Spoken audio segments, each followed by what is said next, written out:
7 de la mañana y 16 minutos. A esta hora vamos a iniciar nuestra ronda de entrevistas rumbo a la Asamblea Nacional. Está con nosotros el candidato de la lista, lista 21 por la provincia del Pichincha, en el distrito 4, don Rodrigo Gómez de la Torre. Buenos días, ¿cómo está usted? Buenos días, bastante bien, saludando a toda la teleaudiencia. ¿Por qué creer en Rodrigo Gómez de la Torre como candidato a la Asamblea Nacional en Pichincha? ¿Cuáles son sus fortalezas en su vida profesional y su trayectoria, y por qué el electorado de Pichincha debe votar por usted? Bueno, Rodrigo Gómez de la Torre es una persona que ha venido trabajando los últimos 10 años en beneficio del sector agropecuario.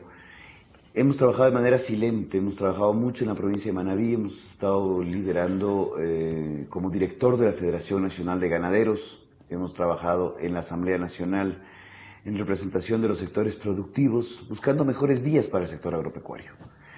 La realidad es que a través de los últimos 6 años de gobierno, y yo como productor, hemos visto cómo las políticas estatales han ido perjudicando o retirando la liquidez del sector agrario. Ese retiro permanente de liquidez ha conllevado que el agro poco a poco vaya empobreciéndose más. Hoy por hoy tenemos una cantidad impresionante de impuestos nuevos que se han creado en los últimos años, y en cierta manera vemos la obligación, ya una obligación moral, una obligación ética, de defender a un sector que es el que provee de alimentos a toda la población ecuatoriana, y a la vez no solamente al Ecuador, sino está en capacidad de proveer alimentos al mundo, además de bienes y productos como son las flores, como son productos elaborados. Hemos planteado varias veces la necesidad inclusive de no solamente, el Ecuador exporta 5.000 millones de dólares en producto primario, 3.000 millones de dólares en producto elaborado. ¿Por qué no generar mayores fuentes de empleo a través de la generación de valor agregado? Exportemos más producto elaborado y menos producto primario. Eso lo conseguimos con reglas claras y estables. Don Rodrigo Gómez de la Torre, el gobierno y los candidatos a la Asamblea, o los actuales asambleístas, defienden la política tributaria del actual gobierno y dicen que no se ha creado impuestos estos 5 años, sino se ha hecho una redistribución de la carga impositiva. Un ejemplo de ello es el impuesto a la tierra, impuesto a zonas que no son productivas o tierra improductiva, que pues muchos agricultores a partir de las 50, 100 hectáreas tienen que pagarlo, y por supuesto hacia arriba. Otro tema es la comercialización de los productos desde el productor hasta el consumidor final y la cadena de valor, que es donde tampoco ha habido políticas claras. ¿Coincide usted con estos dos argumentos, por favor? A ver, 2 puntos. Con respecto al impuesto a las tierras rurales, se lo planteó originalmente en el año 2007 como un impuesto a las tierras improductivas. Sin embargo, la ley que salió, lo que ya está por escrito, determina un impuesto a los predios de más de 25 hectáreas. Particularmente para el caso de Manabí es nefasto al productor, y en otras zonas del país también.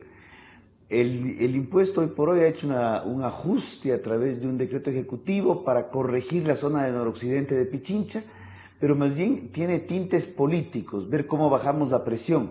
Pero ese es un impuesto a la tierra, no es un impuesto a la tierra improductiva. Por el contrario, el impuesto a la tierra no solamente que es un impuesto a la tierra productiva, sino que es una doble tributación, porque naturalmente los municipios ya están cobrando el impuesto a los predios rústicos a través del impuesto predial que se llama, por un lado. Por otro, en el tema de la cadena de valores, uno de los fundamentos que lo trabajamos como Federación Nacional de Ganaderos.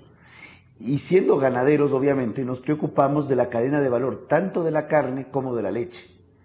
Estos proyectos, estos procesos de ley, inclusive lo trabajamos, los construimos, los elaboramos, y nos dijeron luego que no era el momento político para sacarlos a la luz y que no era conveniente. Sin embargo, el caos que tiene el sector productivo, hay una desorganización, digamos, en la cadena de intermediación, centros de faenamiento para topar el tema cárnico, y luego expendio al público. Vemos, son temas inherentes a la población ecuatoriana, no es un tema de los ganaderos, es un tema de que la población merece y requiere alimentos de calidad.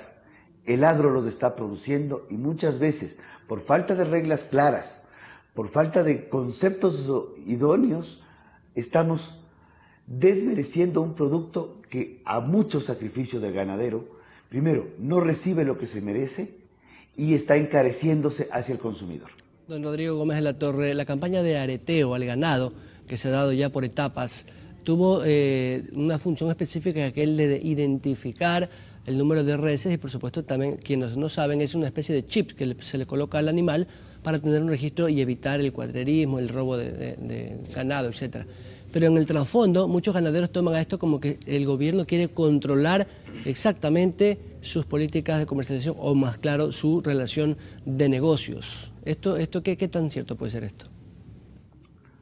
A ver, mi estimado Byron, yo creo que las cosas tienen que ponérselas por su nombre.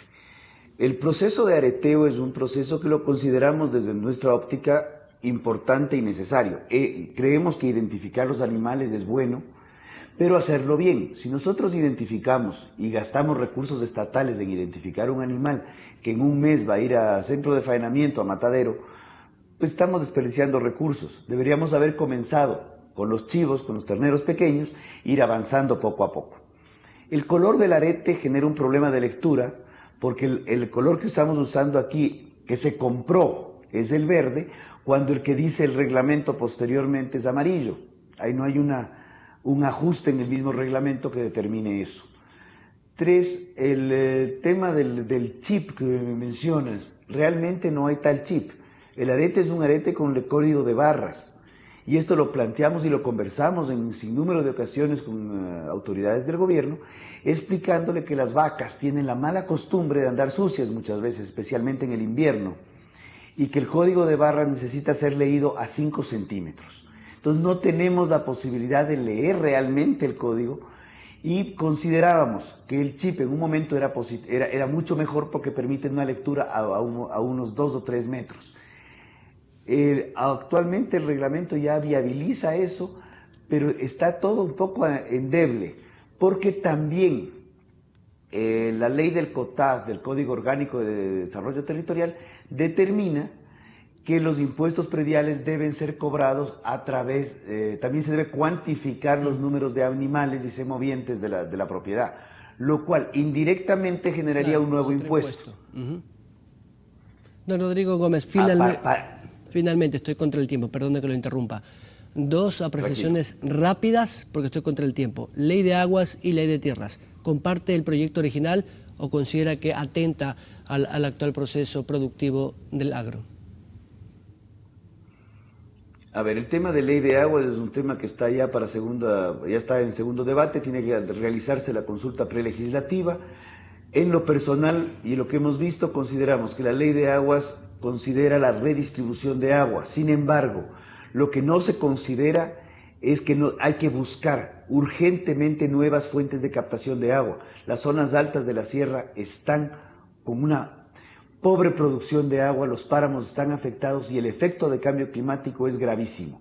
Ley de tierras, estuve trabajándolo, la ley de tierras, por como está planteada, pese a ser de iniciativa popular, y plantear supuestos techos al tamaño de la propiedad, límites máximos, más allá de eso, a través de lo que es función social y ambiental, acabaría con el pequeño, micro y mediano productor que tiene que cumplir con una serie de exigencias y que la cantidad de billete que está produciendo en el campo no le permite cumplirlos. Necesitamos revisar esos documentos para defender realmente al campo y en vez de buscar leyes punitivas que golpeen al agro, buscar leyes que impulsen el desarrollo agropecuario del país, que es la fuente de la verdadera seguridad alimentaria que el pueblo ecuatoriano requiere. Don Rodrigo Gómez de la Torre, candidato por Creo. Gracias. Muchas gracias, Byron. Volvemos luego del corte.